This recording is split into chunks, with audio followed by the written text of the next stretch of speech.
So my name's Adam Lowry. I'm a co-founder and a developer at Urban Airship. We're a startup in Portland, Oregon, and what I'm going to do today is talk about some of our adventures with databases as we grew it from four guys just hacking away furiously on somebody's porch to the sort of the mid-stage that we're at right now.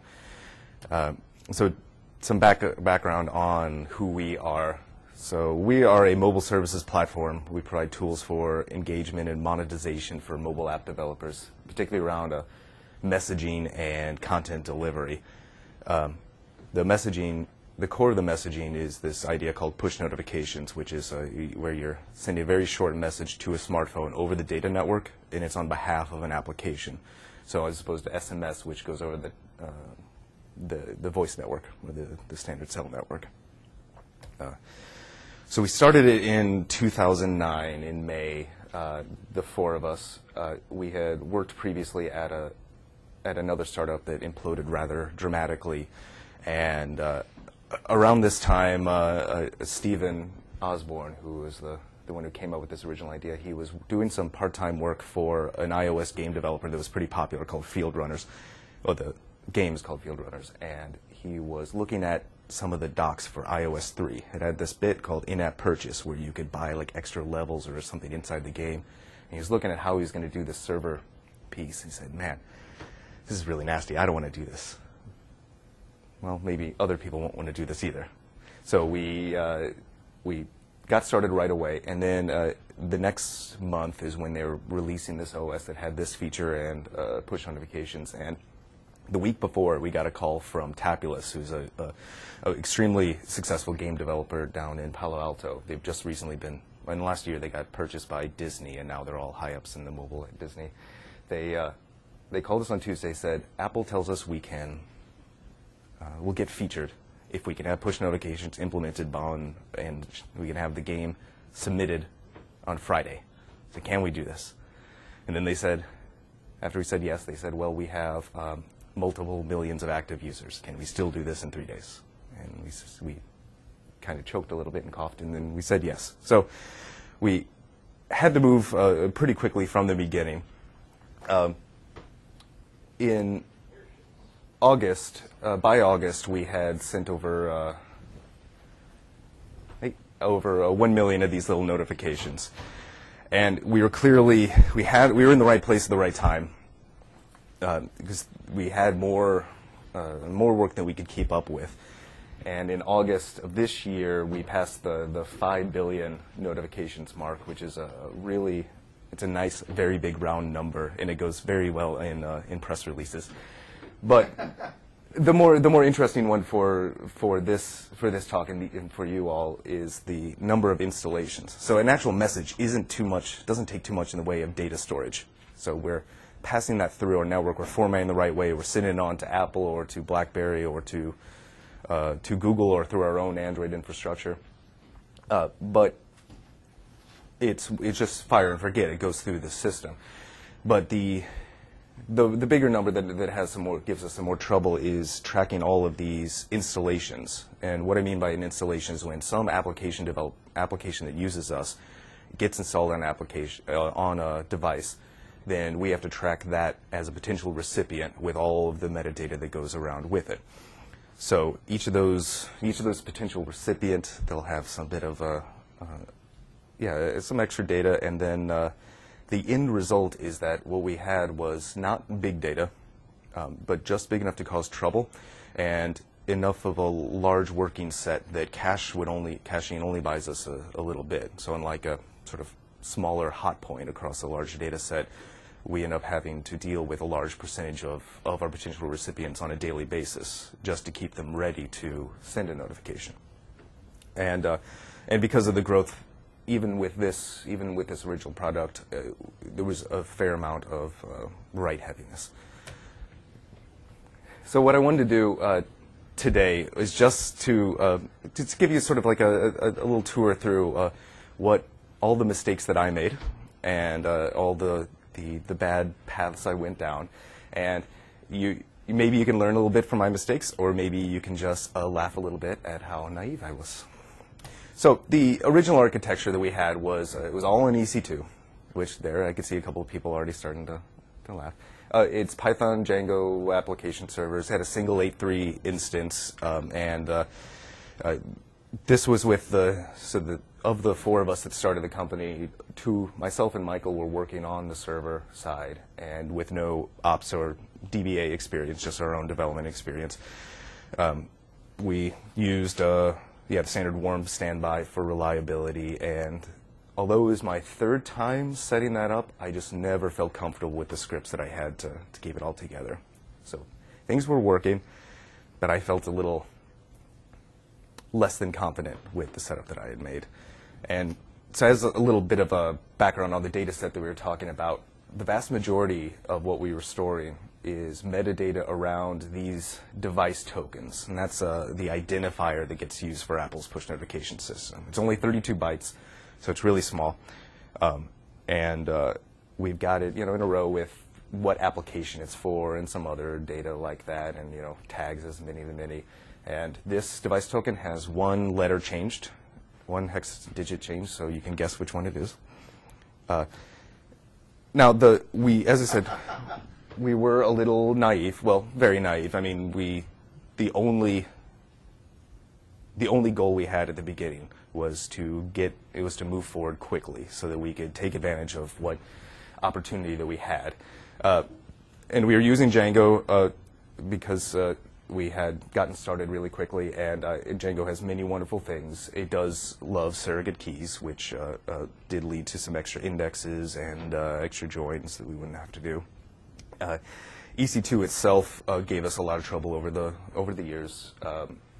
It is very hard to get decent performance in EC2. You can certainly get sufficient performance, but EBS volumes were definitely the bane of my existence. That's one of the network attached storage that is the only durable storage that presented as a file system. And even though we were sort of growing at how many messages we were sending, we had the concept of a registration API. Apple's operating system makes only a couple guarantees about the durability of those tokens. They say they can change them at any time, at any notice. So the devices were pinging us a lot. And so even if they were not actually receiving messages, if they were a potential recipient, then we'd be processing API requests for them throughout the day as people would use the applications themselves. And then, well, after we were using this for a while and things were going pretty well, we started preparing for a new product called Rich Push, and that had me a little scared. So I went looking for what could possibly be the best place to put that. I figured, okay, I love Postgres, but let me just go completely open and see whatever I can do. So I started looking at Rich Push, and I started looking at, hey, there's this new database called MongoDB. I hear that's pretty good. Let me take a look at it. So the idea behind Rich Push was, so push notifications are fire and forget. They pass through the system, and if a user doesn't interact with them in time, or if they're, say, on an airplane and you send a few messages, they'll lose the other ones that they didn't have a chance to interact with. So what we wanted to do was store a persistent inbox for every single user of every single application in our system, so that they could always receive any messages they would have to miss. And so I was a little worried about the number of writes. I mean, a single API call could result in 5 million writes easy if it was a broadcast to all of a popular app's users. And with our current Postgres setup and my minimal knowledge of ops, I was worried about that if I could scale that. So I started looking at Mongo pretty carefully and did a lot of testing. So how many of you are familiar with how MongoDB works? Okay, about half. So the basic idea is it's a document-based store. You have a key, you have a value. The value is a JSON-like object, so it's an arbitrary hierarchy of data. And the storage system, which is interesting, is all memory-mapped files. So instead of having the table and the write-ahead log or other things that real databases do, it just tried to write things to memory as fast as possible and let the kernel worry about persisting it. And now it has some phenomenally good things about it. The setup and administration was great, especially for me because I never felt comfortable with my replication setups in Postgres. You get to say it's a slave, point it to a different server, does all the syncing, and you're good. You got an asynchronous slave setup. It still had flexible querying. You know, I was looking at plenty of other stores that were key value only, and so that was good because I didn't know exactly everything that I need to do. And as we were mapping through like the different kind of uses, we were going to be doing a lot of in-place or a lot of really low value but common updates. So the memory mapped file system, and in our test, it made a lot of sense because it just write that little bit to memory and then it would persist when it needed to persist. But you see that has an asterisk. Oh, and then we could see some of our growth rates. So the fact that it was going to have auto sharding, which it does now, seemed great. This was originally on Mongo 1.2 and 1.4, and now they're up to 2.0. They skipped to 1.10. So, of course, nothing comes for free, and we knew these things about it that were bad, and they still showed up on tests. I mean, there's no durability at all because it's writing to memory mapped files. It's only going to save it if you actually tell it to fsync, which people do every now and then, or if you or if the kernel decides to write them to disk. And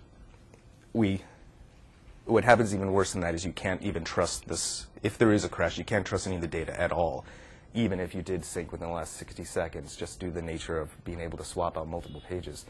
The drivers have this weird thing where they seem to perform very fast because unless you tell it to, it will not actually wait for the server to reply back and say, yes, your write was actually saved and it was valid. So if you had, say, an index conflict on a unique index, it would throw it away. And database and collections are created on demand, so if you just make a typo in a name, maybe in a one-off script, it would still create the database, create the collection, and start storing it, which can lead to some strange behavior. But we did a bunch of testing. We knew these things. We were ready for them, and we thought that we were ready for any of the potential problems. And this one, if you guys aren't familiar with it, might make some of you database experts cringe. So the Mongo server has a single global read-write lock for the entire server. So if you want to make a write, it needs to acquire that lock and block every other read and write, no matter how unrelated they are. Now, if that write ever took a non-trivial amount of time, such as a page fault combined with a slow disk, perhaps one that's on an EBS volume, then everything will back up. And what that meant is we had a high lock percentage, even though our disks even these slow disks had a lot of extra room to grow. The double updating one is really fun too. So you got this block of memory allocated for a document, and there is a little bit of padding, but if you expand past that, say if you're adding several messages to somebody's inbox or increasing or adding a field that wasn't already present, then it has to take that data and, of course, copy it to a new location and invalidate the old one to be reused. But if you're doing a multiple update, say hitting a bunch of documents at once and adding some data, if they're all passing the amount of padding they have, then they're all going to be moved to the end. And we had that update start to hit the documents that it had already processed because they were now at the end of the system and the cursor was just walking down the list as fast as it could.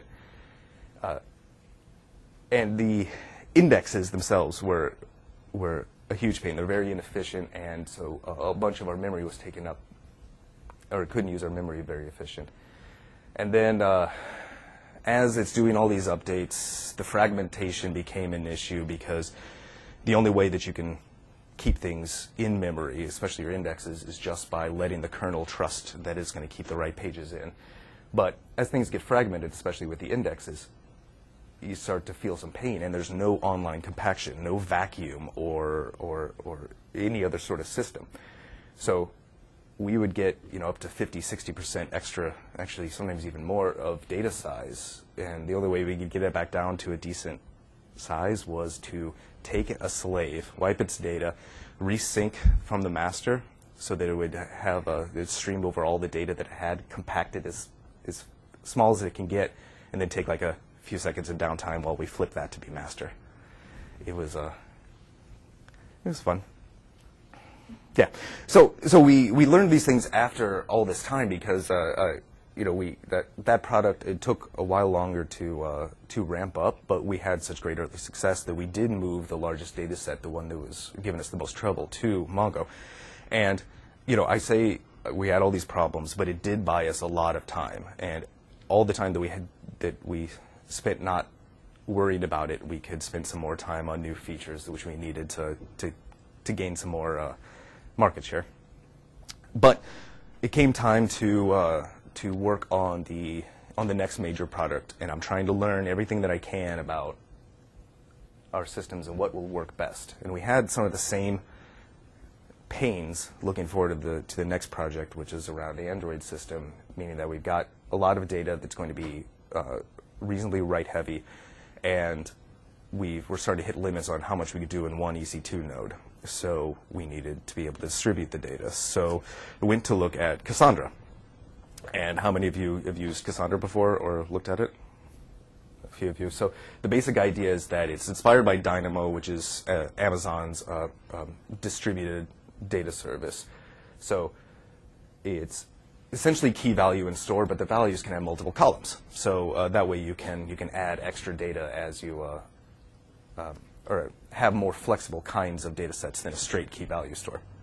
And the distribution system is really nice. Each row lives on multiple nodes depending on what replication factor you wanted, and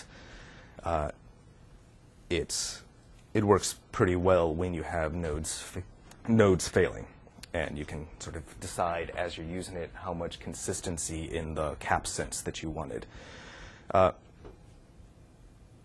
Now, as we were developing it, of course, we're testing it out. We're seeing things like how is this going to work well? And once we get into production as well, we continue to learn new things.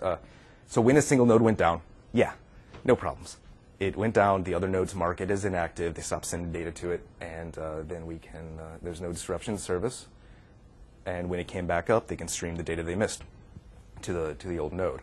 Adding new nodes is pretty straightforward. It can be expensive because you have to copy a lot of data, but it does handle it as long as you do it at a sort of a low period.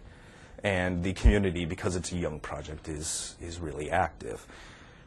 And sort of the bad things that we knew about going into it was that the data model is crazy. I shouldn't say crazy. It can be hard to grok. Byzantine is a good word. Yeah, I should have used that one.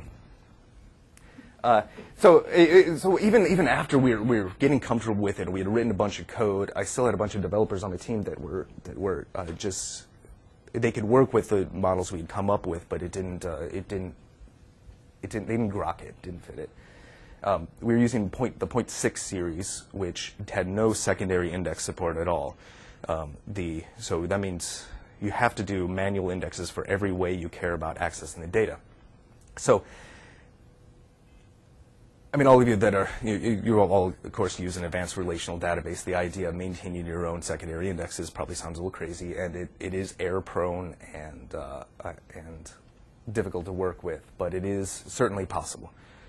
And counters, the 6 series didn't have counters. 7 does. 7 also has secondary indexes, although they're limited, and 8 is what they're at now. And they added counters, but they're a restricted level. So if you need to have updated counts on, say, how many devices an application has, you have to manage that in a different system. But still, we knew these things. We needed the availability. We needed the distribution. So we went ahead. Now, the fact that it is a very young project came up in a couple different ways, especially around API changes to the core system, which made the 0.6 to 0.7 upgrade, even though it was necessary, extremely time-consuming. The drivers themselves, the sort of the Python and Java drivers that we used, were buggy, took a long time to settle down. And as I said, like if a node actually totally goes down, really easy, it recovers great. But partial failures became terribly difficult to deal with. So if we had one EBS volume, say, that was acting really slowly, or one node is having network trouble, but it's responding part of the time, then it's really hard for them to determine that it's actually down and to route around it totally, because it'll keep somewhat responding. And the cascading failures were the worst part. So what happened was we'd have a system that goes, or one of the nodes goes into a stop the world garbage collection. It stops responding totally for 10 seconds or so. Other nodes mark it as down, but they keep around this data for hinted handoff that it's going to shove back when the other node comes back online. So they come back online, the whole ring is doing a lot of extra work to make sure everything's consistent, and then another node would have a garbage collection pause, and it would go down. And so we'd have these waves of garbage collection going around the ring, and even with a small amount of data, it was just a lot of trouble to keep it going. And then Thrift itself is the interface. That's Facebook's serialization layer, and it's a pain. I don't know that it's just, you can code around it, but it's still bad. And this one was probably the worst. This is not a Cassandra bug. This was just us having the wrong combination of things. But there was a bug in Ubuntu's kernel in the last LTS that during high concurrency and high CPU usage, one of the cores would assign a process to be executed, but it would never actually run anything. It would just sit at 100% in what appeared to have been a spin lock. And it took the Ubuntu team, because it seemed to be hard to replicate except in a couple different companies' environment. It took them 6 months to find this and release it. And that was a long time. It was a long time. So, you know, we've been through a few different systems now, and we're learning, we're growing more. At this point, we actually have an ops team that is, you know, shaking their heads at all the ways I've set up things and other stuff. And we've got a few more developers, but we're still growing even faster. HBase? Yeah, that's probably what you're thinking, is that we're just going crazy. But I mean, at this time, around this time, there was another group that we brought in, or another couple guys on a team that were developing up a huge reporting analytics system, and that one's got like something in the range of 5 to 6 terabytes at the moment, and its usage is totally offline. So HBase is living, but it's still giving us a lot of trouble, even though we don't use it in this online system that I've been discussing. And it's been regularly crashing and waking up our ops guys, which is the exact opposite of what we want. So, okay. We got this main data set that is having trouble. We've tried various options, but we've grown to the point it's time to revisit it again. And we also have 2 years of, well, a year and a half of usage, so we know a lot more about how things are actually going to be used. We wanted it out of Mongo. Even though there were so many great things about Cassandra, we just couldn't trust it yet for this data. So we're back to the only thing that we ever really trusted, which is Postgres. And hey, in that time, 9.0 came out, which made so many things better. 9.1 did not come out at that time. It came out at this time, but yeah, no, I actually, the stuff in 9.1 has me super excited, and I'm looking forward to being able to use that. So, you know, using the knowledge that we had gained, and, you know, revisiting all the quick assumptions I'd done in those first few weeks. These are just some of the things that we did to as we had the chance to totally re-architect the data model and application. So using byte arrays to store those hex device tokens, because they're really just bytes. And you could do that in any data store, of course, but PSQL is so much nicer, and it'll format that in a way that's actually readable, so we can continue to use all the off-the-shelf tools, even though we got a more efficient system. We didn't use Django for this, Django's data layer for this, so we made use of composite primary and foreign keys, partial indexes. Mongo now has partial indexes. They didn't back in the time. Yeah, so that was another reason why indexes were so inefficient, was that we can do that. That took us a lot longer than it took them. They're far more limited. I think they can only avoid if a key is not present. So you don't have the full capabilities, but I'm not entirely sure, and that's worth looking. And then since we needed distribution, but we're going to have to do it ourselves, we just did a manual sharding. And luckily, we had all of the status per application that's using us. So we have that natural key where everything is going to be used within that silo of information. So, I mean, you guys know Postgres pretty well. So what I want to do is just sort of talk about some of the other things we did along these lines to make our lives a little easier. So we use SQL Alchemy instead of Django for this layer. if you guys are familiar with Python. Django has some wonderful things, and the data accelerator especially is really easy to get started using, but SQL Alchemy is a more advanced system if you know the database and know how it works. So this is just a little bit of code to make you dealing with those bytes in hexadecimal a little easier to use, where it'll just, when it comes back to the application, it'll be an uppercase hex string, so we can log it in whatever way we want, don't have to constantly move things around. And then it decodes from hex when it's going into the database. And then partial indexes, as I mentioned, I mean, it's just wonderful. It makes me happy. We do have to keep active counts of all of our devices that are going. So this is a really standard, just a trigger, so that when we're updating or inserting new device tokens, we update the counters so that they're always up to date, and we don't have to handle them out of band or ever count things. It's just constantly updating them for us as they're changing throughout the day. And I was talking with some people at lunch today about Python, and so Python's DB API, the main standard for any wrappers around or any drivers for relational databases, says that you should be, if you get in a low result set, you should copy it all into the application space, put it into memory, and work with it. And that's that actually is faster if you're doing unless you're doing more than, say, 5,000, 10,000. And if you're doing millions, then of course you can't do that. So have to remember to stream the results, and which will use a named cursor and fetch a head. And this is SQL Alchemy code, but it's going down through PsychoPG2, the driver that actually does the work. And one thing that's interesting is that in the 0.6 series of SQL Alchemy, we were seeing that it was only fetching small amounts of rows each time. So in 0.7, they increased it so that it'll get more in a chunk, which was far more efficient for our use. Oh yeah, and then we've got most of our activity is API based, so we can't really control exactly how somebody is going to use it, which means we've got a lot of sort of strange constructions, like people registering the same device immediately at the exact same time from two different places. And so we just had to do lots of insert ignores. And you guys have all seen stuff like this. It's just a little function that's going to insert and then ignore the duplicate if there is one, just so it doesn't go up to the application layer. And I know this is totally simple, but I just had so much more confidence in doing database level code than I did in the other systems, especially in Cassandra, which doesn't have a first-class ID of that. It's just people sort of hacking in their own Java additions. And then setting up replication. Of course, it was still by and away a very labor-intensive process, but using streaming location with hot standby, we did have some strange issues that we needed to follow up on with open transactions on the slave causing the replay to stop. But we worked around a lot of things very easily, and we were very confident in the setup.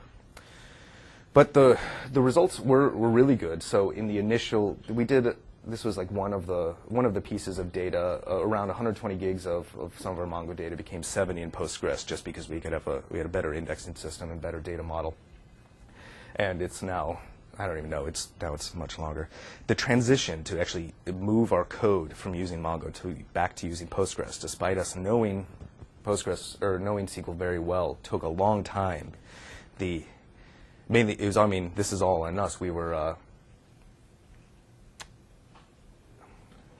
very set in our ways of using Mongo because we were learning it at the same time. So we did things in lots of ways that assumed too much about the ways they're working, not enough proper encapsulation.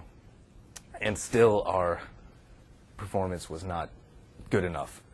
We were much more comfortable with the future, but we still were having it just wasn't working well enough for us, especially for the size of what we were doing. And the reason for that is because EC2 hates shared databases. So there's this link. I forgot, on one of my other slides, I had a link from one of my colleagues, Michael Schurter, who did a great talk at Open Source Bridge on our experiences with MongoDB, and has more details than I went into. So I'll go back and get that URL if you're interested. And this one is Gavin McQuillan, who's our head of the ops team, did a talk at Open Source Bridge again, which is a good conference. I don't know if you heard about that. On our issues in getting good performance inside EC2. And so the EBS volumes, which I mentioned before, and the ephemeral disks, which are ones that will not stay if you kill an instance, will not stay around, they both go over the network, and network activity does compete with the disk. The EBS volumes themselves had severe reliability problems over the last a year and a half, especially as they've been growing so much. And the way that it would manifest is that you'd have to, there's that one or a series of EBS volumes would just stop responding in any reasonable amount of time. They wouldn't disappear totally. Your writes wouldn't totally fail. You would just get very, very few very little data actually in or out of it. What it ended up being is that if you do need to use disk drives and you do need to use databases in EC2 and you've got a fair amount of activity, stick with the extra large instances. Those are the 15 gig ones, because they'll give you 4 of the ephemeral disks so that you can RAID those, and you can just use RAID 0 or because you have to be replicating all the time anyways. But the high memory instances, the ones that you'd think would be even better for databases, the 32 and 68 gig ones, they have fewer ephemeral disks, so you'll get less bang for your buck when it actually something needs to touch the disk. So what was the magic bullet? Like, how could we actually get our system to perform so that we could move on and actually work on solving customers' problems? And that was real hardware. I know. Okay. Yeah. Oh man, I miss EC2, but because there are so many great things from a developer and just perspective and just assuming the tools and interfaces around it. But even with aggressive distribution, you'll always be fighting it, and I think that's still appropriate for a lot of uses, and it's worth the pain for a lot of uses, but it just wasn't for what we were hitting. And so we moved to we found a great managed hosting partner, moved to a data center, moved to the rack in the Equinix data center next to, or very near to Northern Virginia, or the Amazon Northern Virginia thing. We're still using a lot of AWS, just not for those databases. Sort of a hybrid approach became the only real magic bullet that we could get. So looking forward, what is the future? We still need reliable, scalable data storage, and our needs just keep increasing so rapidly. Our current setup is definitely going to buy some time, but it can't be the future end-all because we just got too much to do,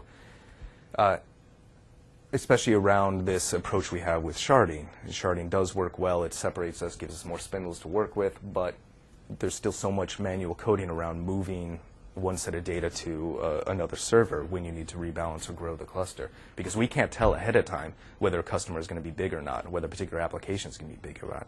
We'll only find out months later when they get featured by Apple in the store. We also need to work on our failover systems as well to get that so that there's no manual pieces.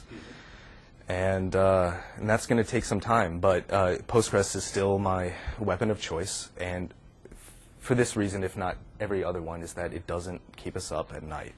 And when you're trying to capture a market in a short amount of time, every second you're not thinking about the customers is in the way, and having to worry about the operations of the database, it is necessary, but it keeps me from doing the thing that I love the most about my job, which is I get to help developers make their products. And I don't want to worry about mine. I want to worry about theirs. So that's what I had to cover. I think this last link is maybe the most important one, which is that we are hiring, and we're hiring for a bunch of different things, even for things that aren't listed on that page. And we're in the wonderful Portland, Oregon, which is one of the best cities in the world, as you know. So you should really consider coming out to join us. That was just, I hope that was at least somewhat interesting for you guys, if there's any questions you have. Yeah. Two questions. First question, go back in time and talk to a younger version of yourself. Yeah. What would you tell him, and how do you suggest that people try to, DBAs talk to software developers who want magic bullets? Second question, did you consider MySQL Cluster or the NDB engine underneath it as an alternative to Mongo, Cassandra? It's, well, telecoms use it. Yeah. Okay, so on the first one, the question, essentially hindsight. Yeah, what do I go back and tell myself? I mean, I struggle with this. There's so many things I want to tell myself from 2 years ago, but I don't think I had a source for this information if I hadn't tried it myself. But at the same time, yeah, I would have stuck with Postgres from the beginning. I would have, for our particular use case, I would have moved to hardware earlier. Although, with my own knowledge, like I'm not used to working on products people actually want to use. So, it's really easy to scale things that nobody wants to use. So, no, people are happier with them. No, I'm just. It was just one of those. I worked for a company that had really trouble getting a product market fit, and so there you just don't have to worry about the scaling. You think about it ahead of time, but you just have to work on the product. So yeah, I would have stuck with Postgres. I would have switched to real hardware earlier, even though I definitely could have done more with EC2. But I wouldn't have had to think about it quite as early, and I could have done more on the product side. And I didn't look at any of the MySQL clustering systems. I do have an innate bias against MySQL, which is probably not totally justified. But I am at this conference. Yeah, I should have examined some things like that. And I'm not sure if the replication part is not the hardest part. It's the distribution. And that's where you either have to do any application or have a system like Cassandra or the newer Mongo stuff that handles that for you. And I will want that. Read about the MySQL NDB engine. Okay. Because it is fairly similar. It's similar to the alternative solutions, and you can skip MySQL completely and just use that. Okay. I'll take a look at it. Thank you. All right. Sure. So you have basically done like the traveling salesman tour, shortest path through every database. We didn't use Riak. I will hope to see you next year. Yeah. And Tokyo Tyrant, let us know. Okay. Put it in production. No. Tell us how it flies. All right. Yeah, could you please be that's the really important question. Like, the question is not so much, does it work? The important question is, when it doesn't work, what goes wrong? True, and that's something we all have to examine in every use case that we have is what's going to happen when something goes wrong. But you don't know until you're there. So True. the real question I would like to know is, you've been through all these databases, and you've come back to Postgres. Like, now that you're a man of the world, what do you miss? Like, you're like, man, Mongo screwed me. I hated it at night when I was trying to sleep. But man, I really miss having XYZ. Yeah, that's a good question. So what do I miss from the ones that I tried? So I'm certainly a big believer in there's huge trade-offs, but on Cassandra's replication and failover model, once you get to a certain size, you're going to have to make severe trade-offs with partition tolerance and availability, and we don't have that now. We had that theoretically in Cassandra, but we couldn't get it stable enough to work right. Well, granted, we are not. We're just one guys. Yeah. So I definitely miss that, and Mongo. I think we made use of some of the richness of data model. In that you can have a complex document that has a bunch of related storage together. And if we had a more read-heavy environment, then then using Mongo with Mongo, we didn't have to have Memcache in front of it because the reads were, in normal cases, extremely fast. So it did greatly simplify the deployment architecture, and I do miss that because I do still have to do aggressive caching and check everything else.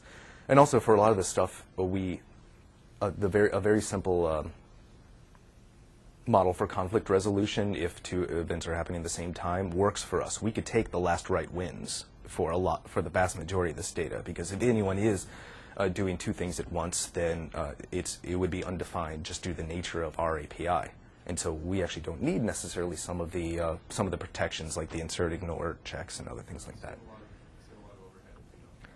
Yeah, well, yes, and it's a good question as to how much we would save. But I'd say it's mainly on the theoretically simplified architectures or operations infrastructures that I'd like to get back to.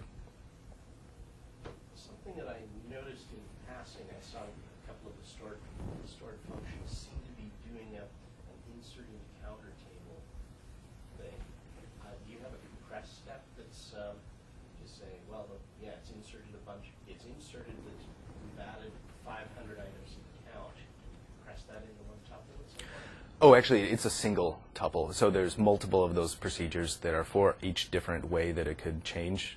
And so it's only going into one. It was only inserting if it just wasn't present at all. So that was just covering that very first step. So if the first time we see an application, people are just starting up their development, then it would write that the very first time. So there's no danger of two events happening at the same time because it's at the very beginning. It's only after they get out into the App Store that we'll get slammed with a whole bunch of new tokens at once. Okay. I'll because I guess I'm thinking about there's the pattern of how do you keep a count, how do you do the efficient count stop? yeah, and that looked like that was a solution to the well, count stop. it's not really a solution. I mean, it only works in very certain cases, but it's denormalizing the counters so that you don't have to do the select star and doing it automatically. But you have to do, like if you're doing any bulk loading with that sort of trigger, you have to avoid those triggers altogether because you don't want that process on every row or something like that. So there's certainly drawbacks, and I'm not an expert, but maybe we can find out the proper thing. That's actually one thing. Within the Postgres world, there's so many great pieces, and it's sometimes going to be hard to find the best practices. And so that's one thing that that because those newer systems are so small, actually, the communities are, well, they have fewer places to talk, maybe. And so they're always talking the same thing and always fighting the same problems. So maybe it's just because Postgres is so much more stable and mature, the problems tend to get a little more scattered, perhaps. I don't know. But let's talk a little bit afterwards. There's something interesting there where Okay. I've worked through some of that one. It's a problem that keeps coming. How do we make Sure. star efficient is a problem that comes up. Yeah. So you're moving out through all these databases. How much from an application layer did you move to? It can't have been trivial for you. No. Well, so we didn't move the same data set through all of these. Some of them were new products that we had to build out, and we were trying to learn from previous failures, but it included new experimentation. So it was only that main iOS data set that we went from our original Postgres, naive Postgres implementation to Mongo to Postgres. That's the only thing that's the biggest change by far. And that one was really expensive to move back from Mongo. There's another one, that rich push stuff I talked about, that's being changed as we speak, but that's less expensive because the product took a lot longer to ramp up, so far less data and far fewer features. As far as the stuff in Cassandra, we'll be reevaluating that come winter probably, but that's part of a much more complex architecture, and we need a version 2 of that whole architecture, so it's going to be less impact, whereas the move from Mongo back to Postgres it was big, and then it felt even bigger because we weren't adding any new features at the time. We weren't addressing fundamental problems in the architecture. It was just the data layer. All right, well, thanks so much, and just one of so the two Bitly links. Come see me if you want me to write those down, and I'll put them. There's a wiki, so yeah, I'll put them on there because the two presentations by my coworkers are really great. All right, thanks.